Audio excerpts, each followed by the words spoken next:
Здравствуйте, дорогие подписчики и гости моего канала.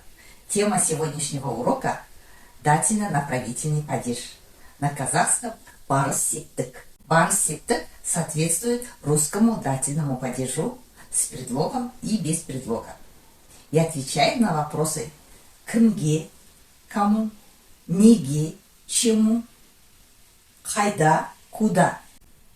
Если вы помните, вопрос «кайда» встречается и в местном падеже, когда этот вопрос переводился как «где». А когда употребляется дательный падеж, этот вопрос переводится «куда». Барситтык в основном употребляется для показа направлений, поэтому оно и называется дательно-направительным. После гласных «и», «ю», после сонорных, а также после звонких «ж», «з» добавляем окончание «ха», «ги». После глухих, а также после «б», «в», «г», «д» добавляем окончание «ка», «ки». После притяжательных окончаний третьего лица добавляем окончание «на», «ни». После притяжательных окончаний первого и второго лица добавляем буквы «а» или «и». Дательный падеж обозначает направление действия. Например, «Анам Астанаға барады». Мама едет в Астану. Значит, направление ее действия – Астана. Әкем үйге келеді. Отец придет домой.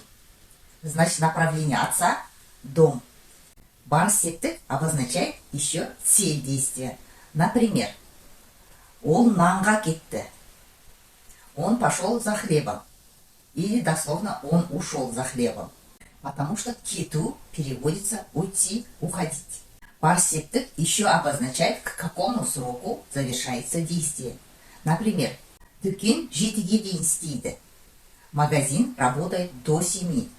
Если в русском языке слово «до» стоит перед числительным, а в казахском языке оно стоит после числительного.